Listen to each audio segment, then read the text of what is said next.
राज्य में दूध का कौन सा ब्रांड बिकेगा, इसे लेकर कभी इतनी राजनीति नहीं हुई जितनी कर्नाटका चुनावों में नंदिनी ब्रांड बनाम अमूल ब्रांड की हो रही है। कुछ लोग इसे केवल दाम और बाजार का मुद्दा बता रहे हैं, तो कुछ लोग उस सियासत को भी साफ साफ देख रहे हैं जिसके जरिए देश भर के डेयरी कोऑपरेटिव को विकास और निर्यात के नाम पर साधने की तैयारी हो रही है। अब अचानक से हम डेयरी सेक्टर के एक्सपर्ट तो नहीं हो सकते, मगर मीडिया रिपोर्ट में इस सेक्टर को लेकर जिस तरह से खबरें छप रही हैं, उससे यह संदेह भी पैदा होता है कि मामला इतना सरल नहीं है। इस खेल में पहला नुकसान अमूल को ही उठाना पड़ेगा, इसकी कल्पना किसी ने नहीं की होगी। हम बाजार के नुकसान की बात कतई नहीं कर रहे, बल्कि उस छवि की जो अमूल की है। भारत में सहकारिता आंदोलन की कामयाबी की सबसे सुंदर कहानी और सबसे बड़ा चेहरा अमूल कर्नाटका में खलनायक बनाया जा रहा है, तो यह केवल राजनीति के कारण नहीं है। केवल राजनीति कहकर आप इस विवाद को खारिज नहीं कर सकते। एक पक्ष कीमतों के आधार पर दलीलें दे रहा है कि उत्तर कर्नाटका के बाद बेंगलुरु के बाजार में अमूल का आना कोई बड़ी बात नहीं, क्योंकि अमूल महंगा है और नंदिनी सस्ता। एक पक्ष का कहना है कि एक देश एक चुनाव, एक देश एक परीक्षा, एक देश एक राशन कार्ड की बात करने वाले अब वन नेशन वन मिल्क की बात चलाना चाहते हैं। इसके जरिए सहकारिता सेक्टर को केंद्र की मुट्ठी में लाने की कोशिश हो रही है, ताकि संघवाद के इस ढांचे को भी कुचला जा सके। अगर ये चिंताएं वाजिब हैं, तब देश भर में फैला डेयरी कोऑपरेटिव सेक्टर बहुत ध्यान से इन घटनाओं को देख रहा होगा कि कर्नाटका में नंदिनी बनाम अमूल का मुद्दा किस दिशा में जा रहा है। कहीं डेयरी सेक्टर यह तो नहीं समझ रहा कि उसकी यूनियनें ही उसकी ताकत हैं, उसे खत्म करने की कोशिश हो रही है, ताकि दूध की कीमतों से लेकर सब्सिडी हासिल करने की ताकत किसानों के हाथ से निकलकर प्राइवेट प्लेयर के पास पहुंच जाए। विपक्ष पर आरोप लगाया जा रहा है कि उसने अमूल को कर्नाटक में लाने का विरोध कर गलत तरीके से राजनीतिक मुद्दा बनाया है, लेकिन जिस तरह से बीजेपी अमूल के साथ खड़ी हो गई है, उससे लगता है कि मामला केवल विपक्ष को जवाब देने तक सीमित नहीं है। बीजेपी के आईटी सेल के प्रमुख अमित मालवीय ने इस पर कई ट्वीट किए हैं। लिखते हैं कि नंदिनी के भी डिपो महाराष्ट्र, गोवा, आंध्र प्रदेश, तमिलनाडु और तेलंगाना में हैं। सिंगापुर, सऊदी और अन्य देशों में नंदिनी का निर्यात होता है। अमूल और नंदिनी का विलय नहीं हो रहा है। अमूल पूरे कर्नाटका में प्रवेश नहीं कर रहा है। बीजेपी के सांसद तेजस्वी सूर्या ने कहा है कि अमूल का विरोध इसलिए हो रहा है कि प्रधानमंत्री और गृह मंत्री गुजरात से आते हैं। बीजेपी के ये नेता अमित शाह का समर्थन कर रहे हैं, या अमूल का, या कोऑपरेटिव आंदोलन का। राजनीति की सारी बातें आपके सामने नहीं होती हैं। यह केवल बाजार में सभी के लिए बराबर प्रतिस्पर्धा की बात तक सीमित नहीं है। दूध की राजनीति के पीछे कर्नाटका के बैंकों के विलय का भी मुद्दा है, जिसके कारण संदेह गहरा होने लगा, या विपक्ष को मौका मिल गया कि इसे मुद्दा बना दें। तभी अमित मालवीय ट्वीट कर रहे हैं कि विलय नहीं होगा। फिर क्यों कहते हैं कि पूरे कर्नाटका में नहीं आ रहा है, जबकि अमूल ने कहा है कि उत्तरी कर्नाटका में 2015 में ही आ चुके हैं, और बेंगलुरु जैसे बड़े बाजार के बाद कितना कर्नाटका बच ही जाता है। यह लड़ाई केवल चुनावी मुद्दा नहीं है, चुनाव से आगे की तस्वीर की झलक देखी जा सकती है। आप देख रहे हैं रवीश कुमार ऑफिशियल, हमारा यूट्यूब चैनल। इसे सब्सक्राइब भी कीजिए और हो सके तो ज्वाइन भी। बहुत कम लोगों ने इसका महत्व तब समझा होगा जब जुलाई 2021 में मोदी सरकार ने सहकारिता मंत्रालय का गठन कर अगले ही दिन इसकी कमान गृह मंत्री अमित शाह के हाथों सौंप दी। अमित शाह उस गुजरात से आते हैं जहां दूध के उत्पादन में सहकारिता का मॉडल काफी मजबूत है। इसी साल फरवरी में अमूल डेयरी के चेयरमैन पद पर 17 साल से जमे राम सिंह परमार को बीजेपी के उम्मीदवार ने हरा दिया। राम सिंह के साथ साथ 17 साल से उपाध्यक्ष के पद पर मौजूद कांग्रेस के पूर्व विधायक राज सिंह परमार भी चुनाव हार गए। टाइम्स ऑफ इंडिया के प्रशांत रुपेरा ने लिखा है कि इस तरह राम और राज यानी राम राज समाप्त हो गया, बीजेपी का राज आ गया। अब यहां से अमित शाह के उस बयान को देखिए। हिंदू अखबार और कई मीडिया संस्थानों ने अपनी रिपोर्ट में लिखा है कि अमित शाह ने पिछले साल दिसंबर में मांड्या में एक जनसभा को संबोधित करते हुए कहा कि अमूल और नंदिनी में सहयोग होना चाहिए। दोनों को अगले 3 साल में सभी गांवों में, कर्नाटका के सभी गांवों में प्राइमरी डेयरी की स्थापना करने के लिए इकट्ठा काम करना चाहिए। नंदिनी और अमूल को केवल बाजार में कंपटीशन का मुद्दा मानने वाले अमित शाह के इस बयान को लगता है नजरअंदाज कर रहे हैं। कर्नाटक ने भी बहुत अच्छा काम किया है, मगर कर्नाटक के सभी किसान भाइयों बहनों को मैं आश्वस्त करना चाहता हूं कि अमूल, नंदिनी दोनों इकट्ठा होकर कर्नाटक के हर गांव में प्राइमरी डेयरी हो, इस दिशा में काम करेंगे। और 3 साल में कर्नाटक में एक भी गांव ऐसा नहीं होगा जहां पर प्राइमरी डेयरी नहीं होगी। बीजेपी के सांसद तेजस्वी सूर्या कहते हैं कि अमूल और नंदिनी का विलय नहीं होगा। अमित शाह कह रहे हैं कि दोनों को इकट्ठा होकर कर्नाटका के हर गांव में प्राइमरी डेयरी की स्थापना करनी होगी। दोनों में अंतर हो सकता है, मगर दूरी बहुत कम लगती है। अमित शाह का यह बयान केंद्र की उस नीति का हिस्सा है जिस पर प्रधानमंत्री मोदी की मुहर लग चुकी है। रहा सवाल इन संदेहों का, तो जिम्मेदारी दोनों नेताओं की है कि वे आधिकारिक रूप से अपनी स्थिति साफ कर दें। पिछले साल 9 अक्टूबर को उत्तर पूर्व समिति की 70वीं अधिवेशन में अमित शाह ने जो कहा और कर्नाटक के मांड्या में जो कहा, आप दोनों बयान को सामने रखकर देखिए। अमित शाह ने वहां कहा कि अमूल और 5 अन्य कोऑपरेटिव को आपस में मिलाया जा रहा है।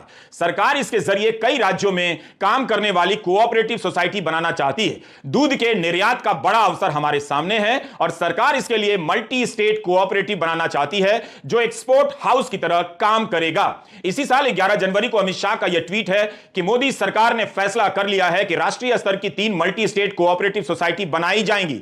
मल्टी स्टेट कोऑपरेटिव बीज society, multi state cooperative organic society, multi state cooperative export society.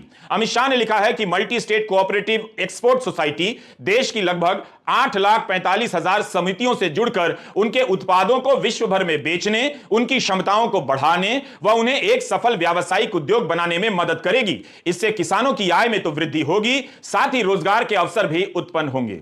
हम डेयरी सेक्टर के जानकार नहीं हैं, मगर कई मीडिया रिपोर्ट को पढ़ने के बाद लगा कि आपके सामने कुछ संदेहों को तो रखा ही जा सकता है। द southfirst.com की पत्रकार अनुषा रवि सूद ने जो ट्वीट किया है उसे यहां पर आपके सामने रखना चाहता हूं। अनुषा ने लिखा है कि अमूल नंदिनी विवाद के जरिए संघवाद के ढांचे को कमजोर किया जा रहा है। कहीं वन नेशन वन मिल्क का फॉर्मूला यहां भी तो नहीं चल रहा है। अनुषा रवि सूद ने साउथ फर्स्ट में लिखा है कि संविधान की 7वीं अनुसूची 7th शेड्यूल में कोऑपरेटिव को राज्यों की सूची में रखा गया है। राज्य सरकारें बिना किसी आधार के चिंतित नहीं हैं कि उनके सफल कोऑपरेटिव मॉडल पर केंद्र सरकार की नजर है।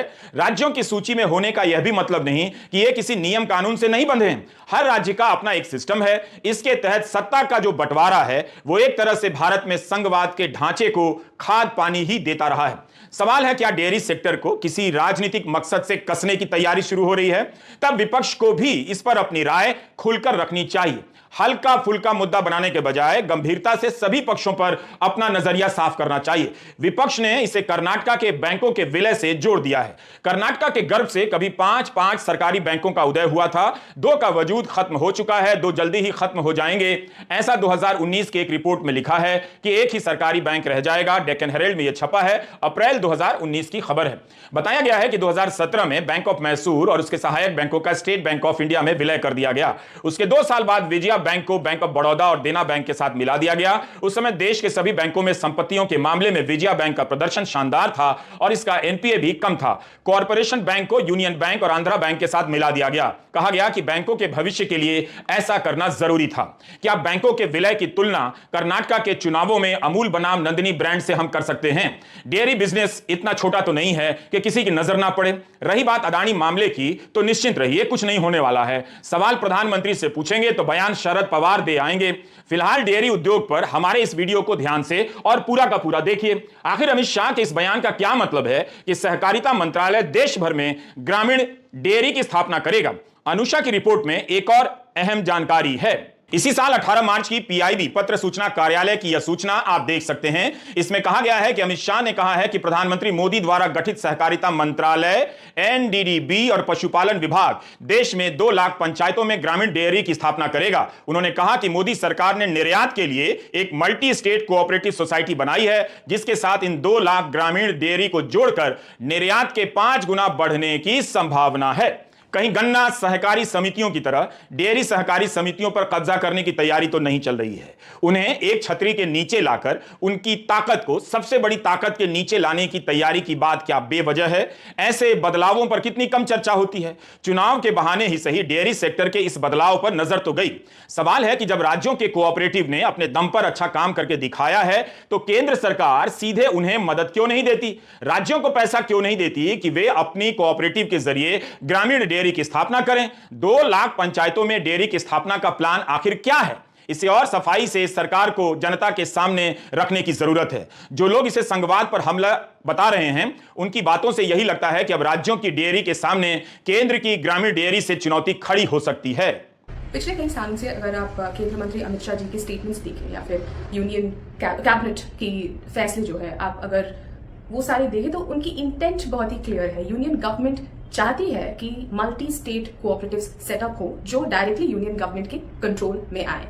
अब कोऑपरेटिव्स तो कॉन्स्टिट्यूशनली स्टेट के सब्जेक्ट होते हैं, वो यूनियन गवर्नमेंट की तो सब्जेक्ट होती नहीं है।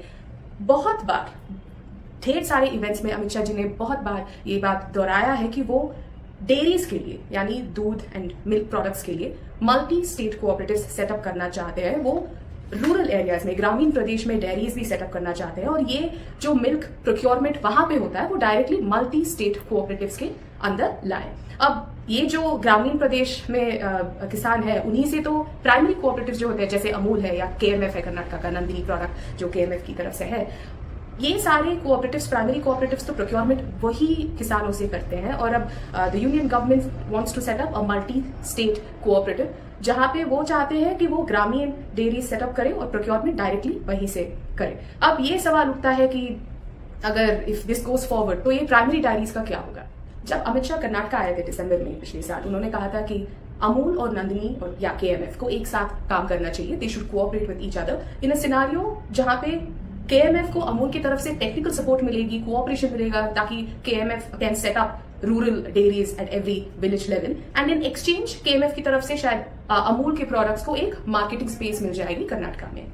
और अमित शाह जी ने यह भी कहा था कि यूनियन मिनिस्ट्री ऑफ कोऑपरेशन इस कोऑपरेशन के लिए जो भी हेल्प चाहिए, जो भी असिस्टेंस चाहिए, वो सारी यूनियन गवर्नमेंट की तरफ से अमूल और केएमएफ को मिलेगा। अब सवाल ये उठता है कि ये जो सब्जेक्ट है कोऑपरेटिव्स की सब्जेक्ट, ये स्टेट सब्जेक्ट है। अगर दो कोऑपरेटिव्स के बीच में बिजनेस या फिर अग्रीमेंट्स या फिर कोऑपरेशन की कोई डिसीजन लिया जाएगा तो वो है स्टेट गवर्नमेंट का काम, वो यूनियन गवर्नमेंट का काम बिल्कुल नहीं है। That is the principle of federalism. जब केंद्र मंत्री आके कहते हैं कि दो कोऑपरेटिव्स को एक साथ काम करना चाहिए बिना कंसल्टेशन के, बिना स्टेट्स के अप्रूवल के, तो ये सवाल बिल्कुल उठता है कि क्या यूनियन गवर्नमेंट दखलंदाजी कर रही है स्टेट सब्जेक्ट्स पे। इसी कारण कांग्रेस और जेडीएस ने कहना शुरू कर दिया कि अमित शाह अमूल और कर्नाटका मिल्क फेडरेशन केएमएफ को मिलाने जा रहे हैं। इस मुद्दे में दाम और हिंदी का मुद्दा बाद में जुड़ा। 5 अप्रैल को अमूल ने प्रचार करना शुरू कर दिया कि हम कर्नाटका के दूध के मार्केट में आ रहे हैं, बेंगलुरु में दूध और दही के पाउच बेचेंगे। बस सोशल मीडिया में इसका विरोध शुरू होने लगा। #सेव नंदिनी और #GoBackAmul ट्रेंड कर गया। डेयरी किसानों में चिंता बढ़ने लगी। विपक्षी नेता कहने लगे कि यह यहां के लोकल मार्केट के लिए ठीक नहीं और नंदिनी के लिए भी नहीं। इल्जाम लगाया जाने लगा कि पहले दोनों के विलय के प्रयास कामयाब नहीं हुए, इसलिए यह अमूल के लिए एक पिछले दरवाजे से रास्ता खोला जा रहा है जिससे कर्नाटका मिल्क फेडरेशन की नंदिनी को तबाह कर दिया जाएगा। हमें याद रखना चाहिए कि 70 के दशक में विश्व बैंक की मदद से कर्नाटका में दुग्ध सहकारिता सिस्टम की स्थापना और विकास अमूल के पैटर्न पर ही की गई थी। अब उसी नंदिनी को अमूल से खतरा बताया जा रहा है जो अमूल के कारण अस्तित्व में आया। Gujarat cooperative milk marketing federation GCMNF का ब्रांड अमूल आज देश भर में नंबर 1 है, तो कर्नाटका मिल्क फेडरेशन का ब्रांड नंदिनी नंबर 2। क्या केएमएफ का हाल बैंकों की तरह होगा? कर्नाटका के किसानों के मन में चिंताएं वहां से शुरू होती हैं। नंदिनी का दाम अमूल से काफी सस्ता है, 20 से 40% कम है, क्योंकि कर्नाटका में 1 लीटर पर सरकार 6 रुपए प्रोत्साहन राशि देती है। पहले यह राशि 2 रुपए तक थी, मगर कांग्रेस और बीजेपी की सरकारों ने बढ़ाते बढ़ाते 6 रुपए पर पहुंचा दिया। किसने कहा अमूल की कीमत बाजार से ही तय होती है? दिल्ली में अमूल 54 रुपए प्रति लीटर मिलता है। 2022 में अमूल ने 3 बार दाम बढ़ाए। गुजरात में चुनाव था तो वहां पर अमूल ने दाम नहीं बढ़ाया। चुनाव के कई महीनों के बाद अब जाकर अमूल ने गुजरात में दाम बढ़ा दिया है। 52 रुपए प्रति लीटर वहां मिलने लगा है। अभी भी दिल्ली से 2 रुपए कम है। क्यों है गुजरात में? क्या दिल्ली के लोगों को सस्ता दूध नहीं चाहिए? सवाल है कि अगर राजनीतिक रूप से अमूल के दाम कम किए जा सकते हैं तो क्या नंदिनी को कर्नाटका के बाजार से बेदखल करने के लिए अमूल यही खेल वहां नहीं खेल सकता? इस समय कर्नाटका सरकार दूध उत्पादकों को 1200 करोड़ रुपए की प्रोत्साहन राशि देती है। इंडियन एक्सप्रेस में यह छपा है। जिस तरह से अमूल के दाम राजनीति से तय हैं, उसी तरह से नंदिनी के भी सस्ता होने में राजनीति हो सकती है। हरीश दामोदरन और सनत प्रसाद ने लिखा है कि इसके कारण कर्नाटका के डेयरी बाजार में उछाल भी आया।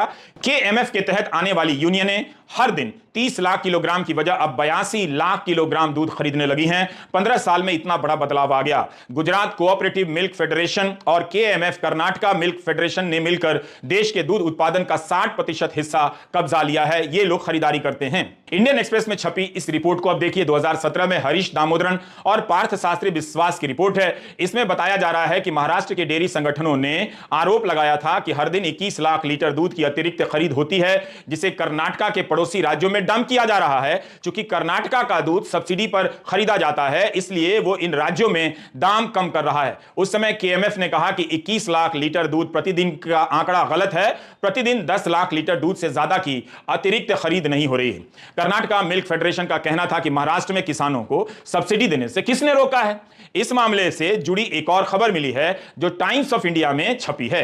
29 मार्च 2023 की टाइम्स ऑफ इंडिया की खबर है कि महाराष्ट्र के कुछ किसानों और छोटे डेयरी संचालकों ने केंद्रीय कृषि मंत्री नरेंद्र सिंह तोमर और सहकारिता मंत्री अमित शाह को पत्र लिखा कि कुछ राज्यों द्वारा दी जाने वाली सब्सिडी को खत्म किया जाए ताकि सभी राज्यों में कीमतों में समानता लाई जाए। इस पत्र में बताया गया कि बिहार, गुजरात, आंध्र प्रदेश भी अपने किसानों को 3 से 5 रुपए प्रति लीटर की सब्सिडी दे रहे हैं, जबकि महाराष्ट्र में किसानों को सब्सिडी नहीं मिलती। लेकिन अकेले महाराष्ट्र का उदाहरण देकर कर्नाटक के किसानों को टारगेट किया जा रहा है। दाम तय करने में राजनीति का यह रोल समझिए। हर राज्य अलग अलग दर से सब्सिडी दे रहे हैं तो महाराष्ट्र में भी दे दिया जाना चाहिए। इसके लिए केवल कर्नाटक को जिम्मेदार ठहराना ठीक नहीं।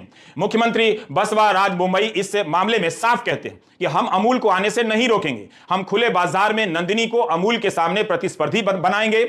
इस तर्क का आधार क्या है? कांग्रेस नेता डीके शिव कुमार ने एक वीडियो ट्वीट किया है। इसमें वे हसन में नंदिनी के स्टॉल पर जाकर उसके उत्पाद खरीद रहे हैं, दूध पी रहे हैं। बेंगलुरु के होटल संघ ने भी कह दिया है कि सभी होटल लोकल ब्रांड नंदिनी का ही इस्तेमाल करेंगे। कनाडा समर्थक समूहों ने भी नंदिनी के पक्ष में प्रदर्शन किया है।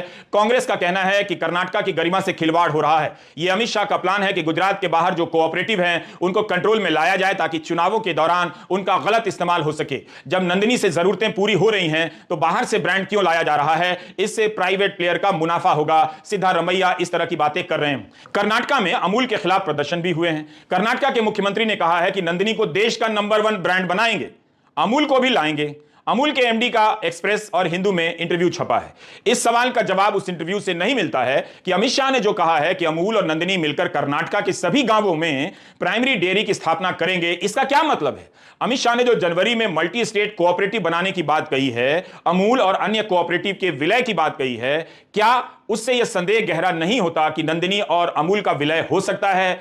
अमूल के प्रबंध निदेशक को इन सब सवालों के जवाब ज्यादा देने चाहिए। उनका यही जवाब छपा है कि हम 2015 से ही बेलगाम, हुगली, धारवाड़ में काम कर रहे हैं और अब बेंगलुरु में प्रवेश कर रहे हैं, लेकिन हम केवल ई कॉमर्स और क्विक कॉमर्स प्लेटफॉर्म पर ही रहेंगे। नंदिनी से प्रतिस्पर्धा का सवाल नहीं। हिंदू के महेश लांगा से इन्होंने कहा है कि कोविड के दौरान अमूल ने नंदिनी से 200 करोड़ का चीज खरीदा। हर साल नंदिनी के प्लांट में बना हम 100 करोड़ का आइसक्रीम खरीदते हैं। एक सवाल और है, अमूल का कहना है कि बेंगलुरु में ई कॉमर्स और क्विक कॉमर्स प्लेटफॉर्म पर ही रहेंगे। इन प्लेटफॉर्म का इस्तेमाल तो शहरी तबका ज्यादा करता है और बेंगलुरु उसका सबसे बड़ा केंद्र है कर्नाटका में। यहां का मार्केट वहां के किसानों के लिए भी महत्वपूर्ण होगा, इसलिए इस मुद्दे को इतना भी छोटा नहीं किया जा सकता। 22,000 गांवों में फैली इसकी 16 यूनियनें हैं, 24 लाख सदस्य हैं। कभी भारत में कोक को लेकर राजनीति मुद्दा बना था, आज इसी देश के भीतर इसी देश के 2 ब्रांडों को लेकर चुनावी मुद्दा बन रहा है। राजनीति के हिसाब से देखिए तो मिल्क यूनियनों में चुनाव पार्टी चिन्ह पर नहीं होते, लेकिन अपने इतिहास में केएमएफ के अध्यक्ष की कुर्सी जेडीएस या कांग्रेस नेताओं के पास रही है। 2019 में भाजपा के बालचंद्र जरकीहोली अध्यक्ष चुने गए। इस समय ज्यादातर यूनियनें भाजपा के पास हैं। हमने ये जानकारी डेक्कन हेरल्ड में श्रुति एचएम शास्त्री की रिपोर्ट से ली है। उन्होंने लिखा है कि एंटी इनकम्बेंसी के अलावा भाजपा के लिए यह भी एक बड़ा मुद्दा बन गया है। राजनीतिक दलों की इस लड़ाई में किसान नेता कुरुबरु शांता कुमार का बयान भी देख लीजिए जो छपा है डेक्कन हेरल्ड में। उन्होंने तो भाजपा, कांग्रेस और जेडीएस पर केएमएफ को कमजोर करने का आरोप लगाया है। कहते हैं कि केएमएफ की नियुक्तियों में भ्रष्टाचार है, डेयरी मार्केट में प्राइवेट कंपनियां घुस गई हैं, ये धीरे धीरे यूनियनों को खत्म कर देंगी। क्या यह बात सही हो सकती है? कर्नाटका में नंदिनी बनाम अमूल का मुद्दा दिलचस्प होता जा रहा है। अदानी पर हमला हुआ तो भारत पर हमला बता दिया गया। अमूल का विरोध होने लगा तो उस गुजरात से नफरत का मुद्दा बना दिया गया जहां से प्रधानमंत्री और गृह मंत्री आते हैं। आप केवल दूध नहीं पी रहे हैं, दूध के पीछे की राजनीति भी पीने के लिए मजबूर किए जा रहे हैं। सही में अब आपका कुछ भी नहीं हो सकता। नमस्कार।